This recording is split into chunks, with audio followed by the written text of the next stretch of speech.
It You should ready? it should notify you when it's coming up whenever. There it goes. The recording has started. So, yes, let's go ahead. This is the Doctorate Digital Podcast. My special guest today is Graham Sawrey. He is from Pixel True. And there are a lot of things I'd love to get him on the show for. I hope he tells you a little bit about his background and what have you. He's a business owner, an online entrepreneur. He has global team members, and that's a globalized world we're living in today. So that's really important. And I got to mention, because one of us does voiceover as well, he's got a daughter who does voiceover. Isn't that amazing?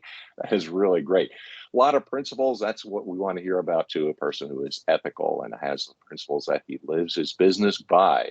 So, with that as an introduction, this is the podcast that is for CEOs and business leaders who want to grow their business and revenue using social audio. And if you listen to the end of the program, also got a free complimentary offer for you as well. So, stick around. So, with that, Graham, welcome to the show. Thank you for coming on today. Thank you Glad you're so much here. for having me. It's great to be here. It's yeah, nice little introduction. Yeah, I keep busy for sure. Daughter, especially doing the voiceovers, etc. That is something that's grown into something entirely on its own in terms of a time management thing. So, anyways, we do what we do for our kids, etc. You got that right. Yes, I've got a novel that's coming out in about 3 weeks called "Burning America." So it has to do with family. So I understand that. Yes, kids are Okay. a challenge, but yeah, Yeah. absolutely. Yeah. Hopefully, like investing or something like that, it pays off down the road. Well, kids, it's the most challenging, but it's also the most rewarding thing. That's what I would say. It's challenging, but rewarding. There's nothing better in life than having a child, and Yeah. they don't come with an instruction manual. Each one is No, different. that's that is the toughest part about things is that you don't necessarily know, like many other things, if investing or Hmm. and whatever it is, like you feel as though, yes, something will happen, there will be a positive result at the end of things. But Right. with kids, it doesn't necessarily guarantee a positive outcome. And so you're doing all these things. You feel like a mad scientist sometimes, trying different theories, but you don't know whether it's going to work or not. It's an odd experiment. So Yep. There's not quite the business plan. That's what you're saying for a there is child. not, no, it's, I mean, you have the right sort of, yeah, general concepts, but you don't Hmm. necessarily know what external force something might roll around and just derail some type of person down the road. Or you don't know what type of life experiences are going to change things. That you can do as much as the good things you want. But anyways, I'm getting hypothetical here. So Well, we'll see how it turns out, and we'll be praying for you and wish you yeah, the thank best you. of luck because you do Yeah, what you can. yeah. So let's talk a little bit about your background. How is it you got started in doing what you do, and what's the story? Because it is kind of a unique story of how you've been able to create this business. Yeah, thank you. Yeah, like any businesses or things like that, nothing is ever an easy shot, and just getting to where you are. There are very few people out there that know what they want to do, and do that since they were, 7 years old. Okay, I want to be a doctor, and I'm going to be a Yep. doctor, and I'm going to go to the Hmm. school and whatever Hmm. it is. That was my original thought. Actually, is I was planning on going into medicine. I went to university for we're up in Canada, so I guess something as close to pre-med as you would consider.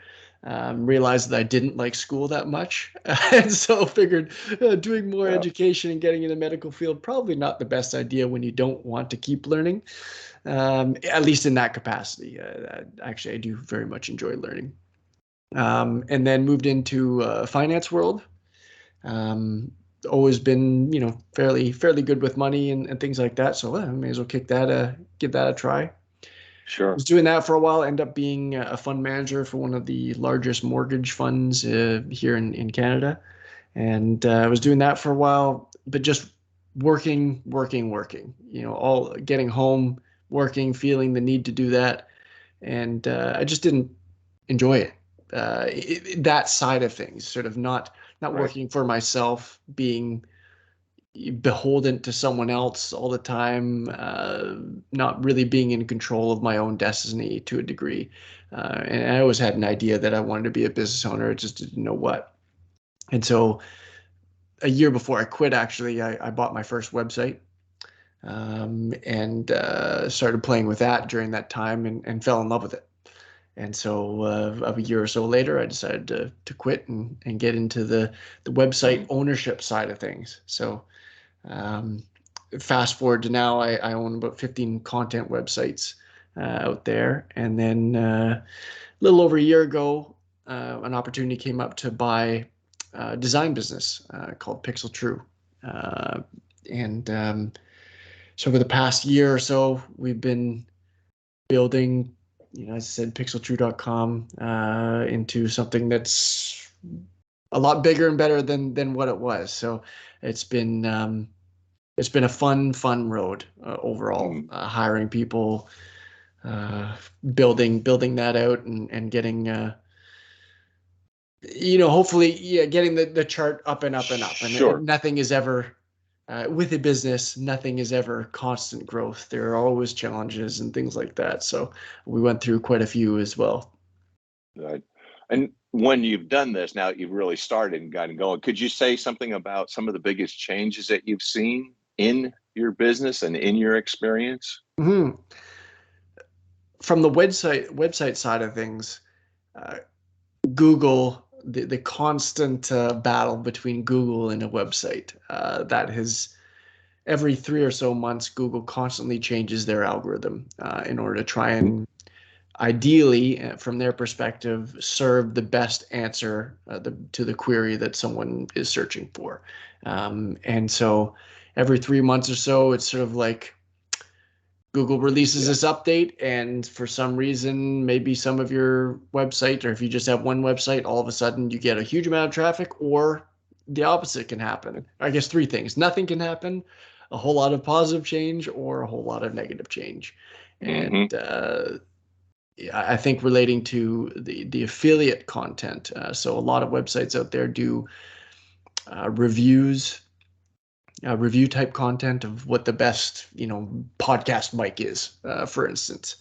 And before, you could write something quick, as long as you have reasonable authority in your website, and get some traffic. Google will place you high up. Well, that's gone now. Google's working on trying to really make sure that the person that says that this is the best podcast mic, as an example, actually has true experience on that. They show that they have actually purchased the product and have tried it for a long time. They show some pitfalls. They explain a whole bunch of things. So and that's just talking about the affiliate side of things, but just from a business owner's perspective, the content side of things is a real challenge overall. Writing just 1 or 2 blog posts on your website for your business doesn't really do it anymore. Unfortunately, you need to have a lot more content, a lot more tests out there, feelers, sort of back to that child side of things, sort of do the right things, and then just keep testing the fields, which is one of the reasons why I've been doing content for so long, that we're also launching a copywriting business as well, just to try and help business owners on that side of things, because it's sort of like a poop on the wall theory, I think, is the best way that I would sort of I call it something else. I'm not sure whether you swear on this podcast or not, but exchange poop for something else on the wall theory. And that's what I call it. It's sort of like testing out a whole bunch of different articles, see what actually works, what sticks on the wall, and then sort of build out from there. It's a real challenge, ultimately. You need to really spend and devote a lot of time towards it. Are there things that you could identify? What would be some of the hot growth areas, and what could you say, what would a person and should a person or a company do now currently? So how would they grow, in other words? Yeah, I mean, from the copy business, I guess there is the one of the hot growth things that's talked about is something called Topical Authority, and essentially proving to everything is largely trying to prove to Google something, Mm-hmm. and so proving to Google that you know what it is that you're talking about. And so how do you prove to a bot? Google is not a human necessarily. There are humans behind it, but ultimately it's an algorithm that you are trying to um, win over, I guess. And one of the things to do that is topical authority. And what that means is writing a whole bunch of content about one particular type of thing, back to the podcast mic, rather than just writing an article on the best podcast mic. You will write about everything relating to the podcast mic. What's the best recording software for podcasts, and what is a cardioid filter, and all, I don't know, I don't know a whole bunch about podcast mic, but just writing generally all about that particular content and going from there. Relating to ultimately on the design side, I think gone are the days of simple, blocky websites.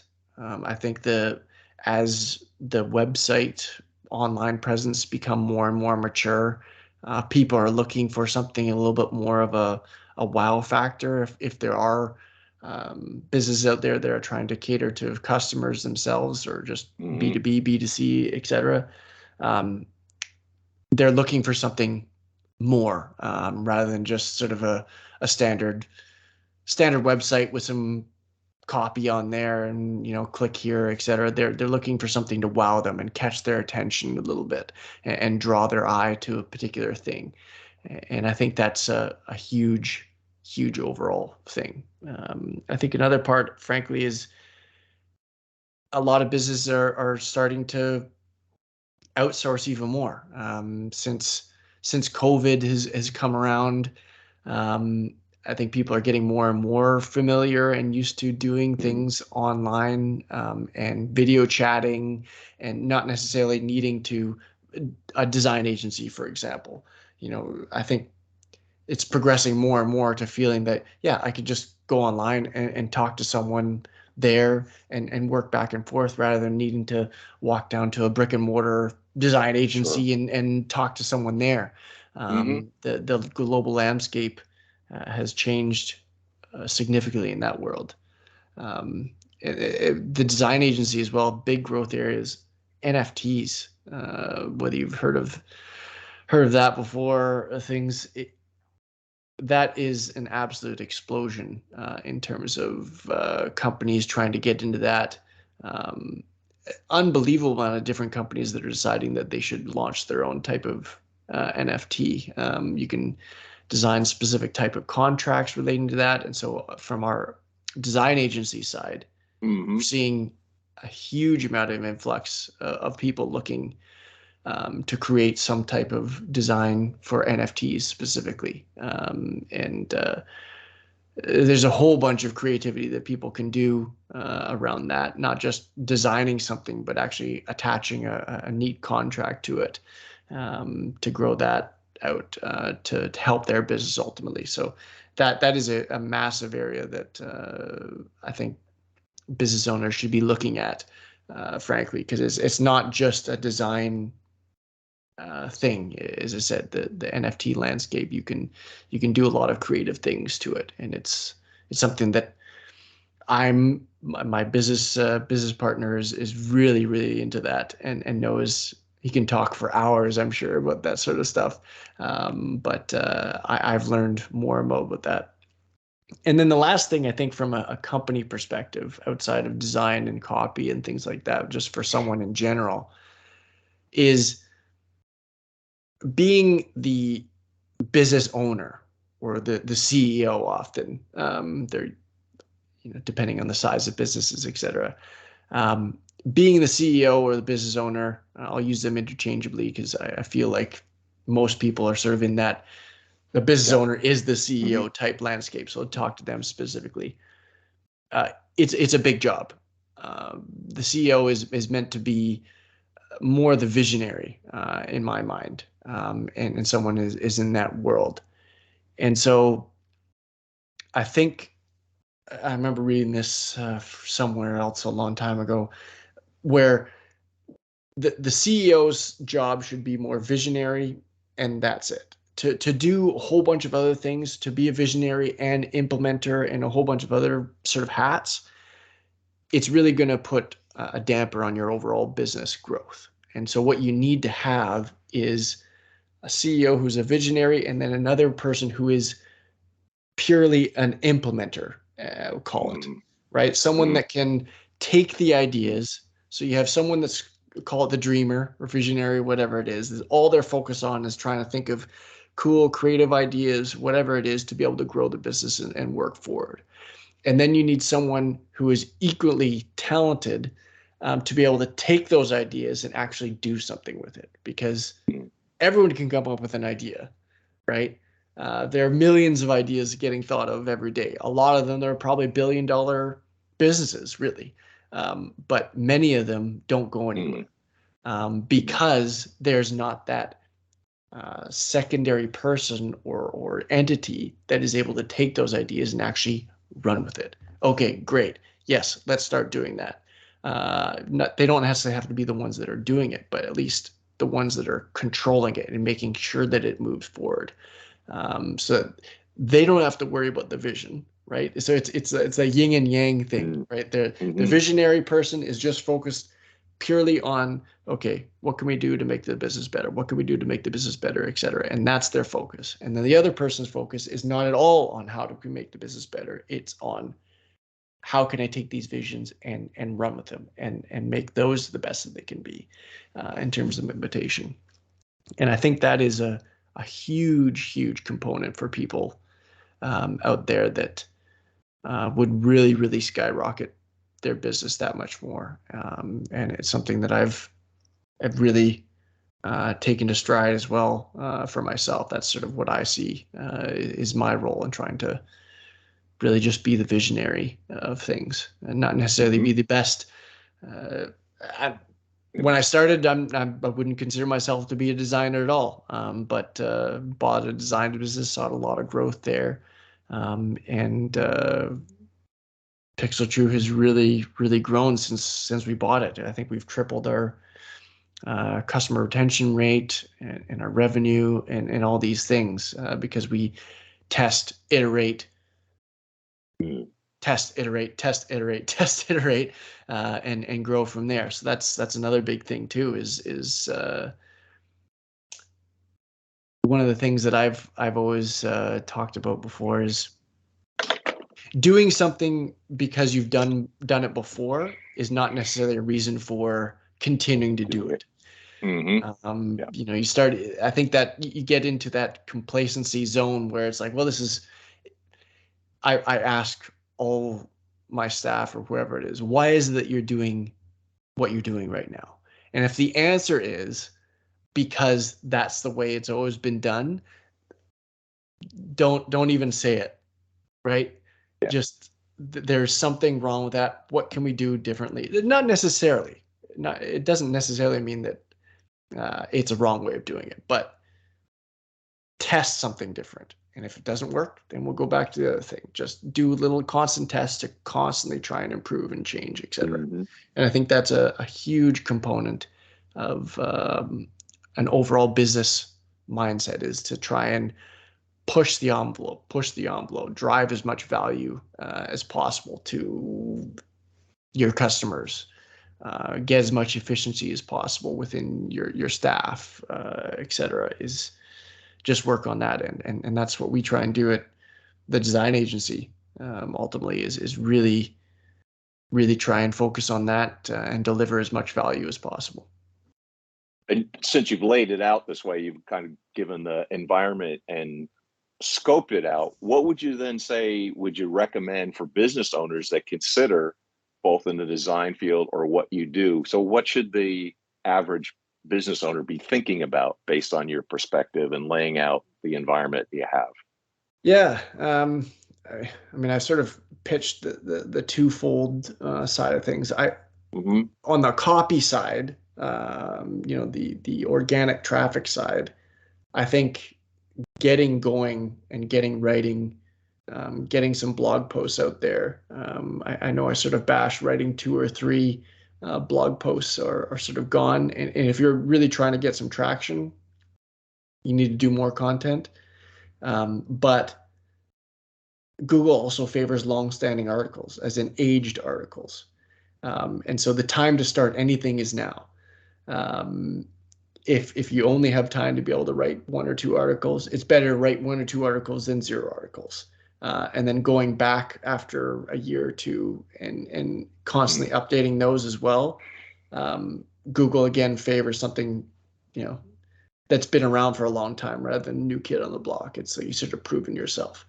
Ad costs are getting more and more expensive.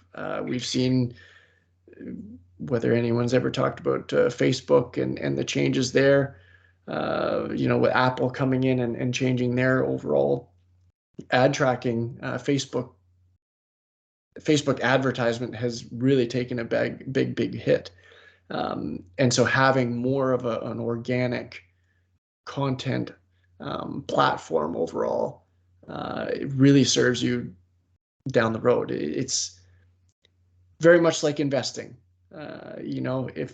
If you start socking a little bit away over time, you end up with a pretty big overall piggy bank or whatever it is. Same thing with content, and do that.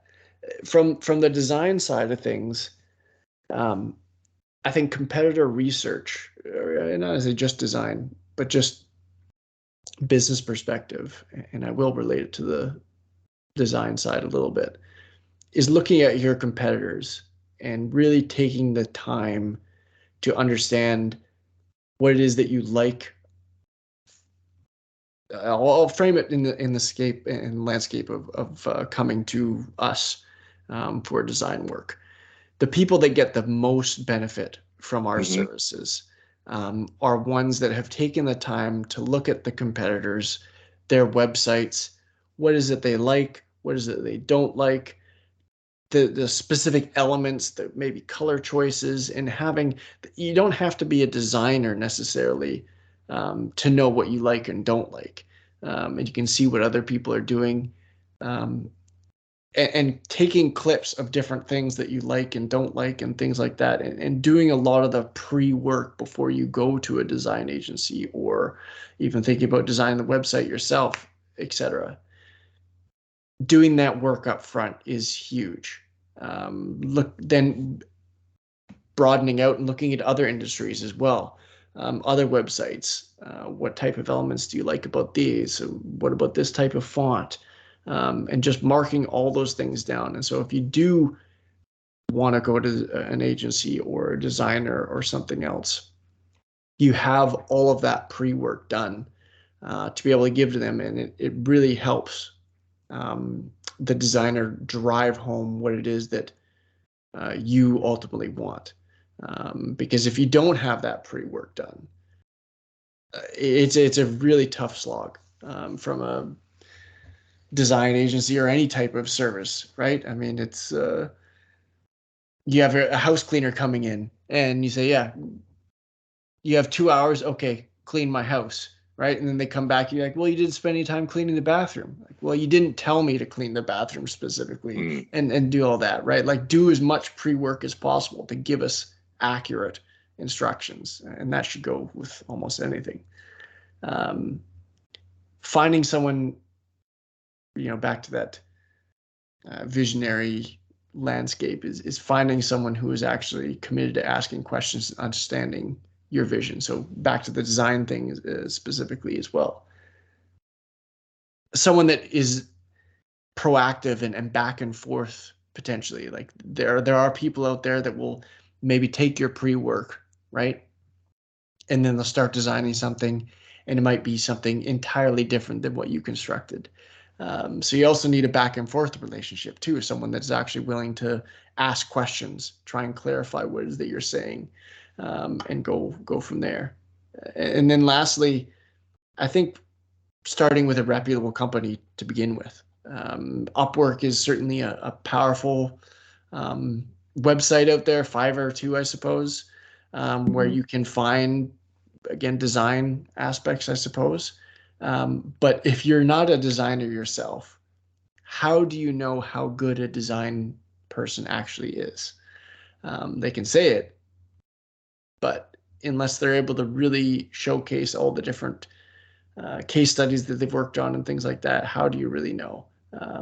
I know for us at pixeltrue.com, we actually have a money back guarantee as well. So, we try and we put our money where our mouth is, et cetera, right? So if you're able to come to us and hire us after a couple weeks, if you're not satisfied, we'll give you your money back. Ideally, we ask for you to do some pre-work ahead of time, right? So we're able to make the most out of someone's time and energy, et cetera. Because, people are trusting us with their money to be able to come up with something. And so we really want to make sure we're driving as much value as possible. And so the way to do that is getting that pre-work done. Mm-hmm. Well, then you're kind of leading into a question here, like what types of expertise do you have to assist a business, and what kinds of things, if they were thinking about engaging with you, can you offer, and what do you do for businesses? Yeah, we have, I don't know how, probably thousands of projects completed at this point in time, and we don't have a huge price point, I think, relative to a lot of the high-end agencies. I shouldn't say design agencies. We're certainly not the least expensive, but we're not the most expensive either. But I'm always a proponent of trying to offer as much value as possible. And so I think for our price point, our designs and the value that we drive is way more than what you see elsewhere. I think just my overall personality. I'm a frugal person by nature, so I want to see in the dollar that I spend, do I get more than sort of a dollar back in my perceived value? And I believe that we're doing that ultimately. That's a big thing. From the copy business side of things, I think the value that we offer is just our expertise. I never want to say I'm an SEO type person, but ultimately, when you run that many different websites, you inevitably are essentially that type of person. And even with the copy side, the design side, we implement a lot of websites designs as well. And what a lot of business owners end up getting from our implementation side is that I will do a lot of the proper sort of framework of setup just in the background for people, just as sort of a value add to a degree, just because I know how important it is to have this and this and this and all these sort of minor little things that are hugely important that nobody really, if they don't know, it's important to have it. So that's another thing that we will do to a degree on the back end as well when we develop these designs and implement them on the websites. Is we'll implement that too. Mm-hmm.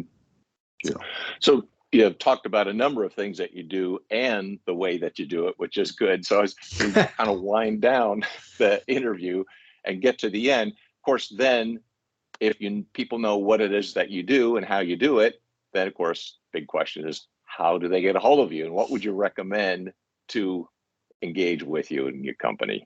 Absolutely. Yeah. Thank you. For me personally, I don't have a huge social media presence. So if someone's trying to reach to me specifically, the best way is frankly just going to the design website, pixeltrue.com. And there's a contact us area there. We offer specific meeting request if someone wants to chat about the project specifically. You can book there. Happily to spend as much time trying to pre-work and do things to be able to understand the vision and aspect. And then ultimately going through that, if someone wants to reach out and talk to me specifically and have a bit of advice, I'm happy to do that too.